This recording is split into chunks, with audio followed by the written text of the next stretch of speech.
বান্দৰদেৱাৰ পথালি পাহাৰ অঞ্চলৰ পিঠাগুৰি মিচিং গাঁৱত আয়োজন কৰিছে ভোগালী মেজি মেলা। ত্ৰয়োদশ সংখ্যক ভোগালী মেজি মেলাৰ আয়োজন কৰিছে মিচিং গাঁৱৰ ৰাইজে। বিগত বৰ্ষসমূহৰ দৰে এইবাৰো সম্পূৰ্ণ ব্যক্তিক্ৰমী ৰূপত পিঠাগুৰি মিচিং গাঁৱৰ ৰাইজে পেলনীয়া প্লাষ্টিকৰ সামগ্ৰী নিৰ্মাণ কৰিছে প্ৰায় ১ শতাধিক সৰু বৰ মেজি। প্লাষ্টিক মুক্ত পৃথিৱী গ্ৰহ দিয়াৰ মানসেৰে এই পদক্ষেপ গ্ৰহণ কৰি আহিছে প্ৰতি বছৰে অঞ্চলটোৰ ৰাইজে। এইবাৰ ভোগালী মেজি মেলাৰ মূল আকৰ্ষণ হ'ব বৰটোকোলা ইণ্ডিয়া গেট নিৰ্মাণ। আনহাতে মাঘৰ ১ তাৰিখে আয়োজন কৰিবলগীয়া ত্ৰয়োদশ সংখ্যক ভোগালী মেজি মেলাত থাকিব জনজাতীয় খাদ্য সম্ভাৰ, বিহু নৃত্যকে ধৰি নিশাৰ ভাগলৈ সাংস্কৃতিক অনুষ্ঠান।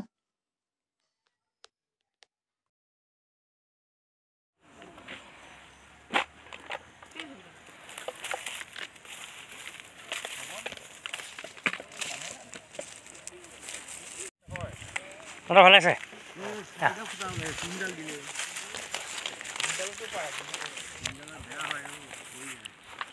বিহুৰ শুভেচ্ছা অভিনন্দন জ্ঞাপন কৰিলোঁ। আমাৰ বিগত কেইবছৰৰ দৰে এই বছৰ আমি স্বচ্ছতাৰ প্ৰয়াসেৰে 13 বছৰত ভৰি দিছে।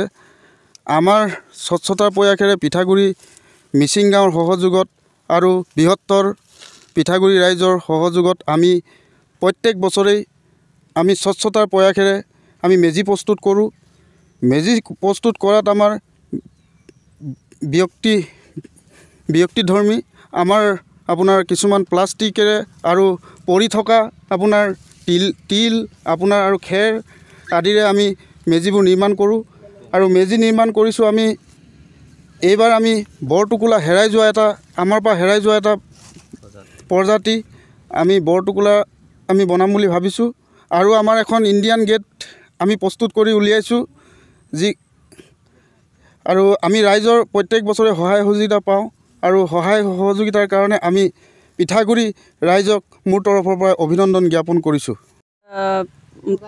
ভোগালী মেজি মেলা 13 বছৰ হৈছে। আমাৰ পিঠাগুৰি মিচিং গাঁও আৰু পিঠাগুৰি এৰিয়া সকলো গোট খাই একেলগে প্লাষ্টিকৰ পেলনীয়া বস্তু আৱৰ্জনাবোৰ আদি গোটাই আমি মেজি পাতিছোঁ আৰু সকলো বৃহত্তম পিঠাগুৰি এৰিয়া ৰাইজক ইয়ালৈ আহ্বান জনাইছোঁ। সকলো সহায় সহযোগ কৰে যেন এই ভোগালী মেজি মেলাত আমাৰ ওচৰ চুবুৰীয়াৰ পৰা ধৰি এই লাইভৰ দ্বাৰা সকলোকে আমি জাননী দিছোঁ আমাৰ এই মেজি মেলালৈ আহিবলৈ।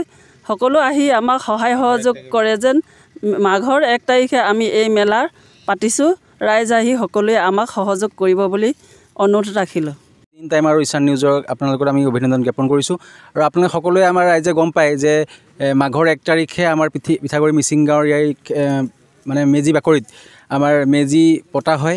আৰু ইয়াত আমাৰ দিনৰ ভাগত বিভিন্ন ধৰণৰ বাৰেৰণে সাংস্কৃতিক অনুষ্ঠান আয়োজন কৰা হৈছে আৰু সন্ধিয়ালৈ আমাৰ আমন্ত্ৰিত শিল্পীৰ দ্বাৰা সাংস্কৃতিক সন্ধ্যা ইয়াত উদযাপন কৰা হ'ব।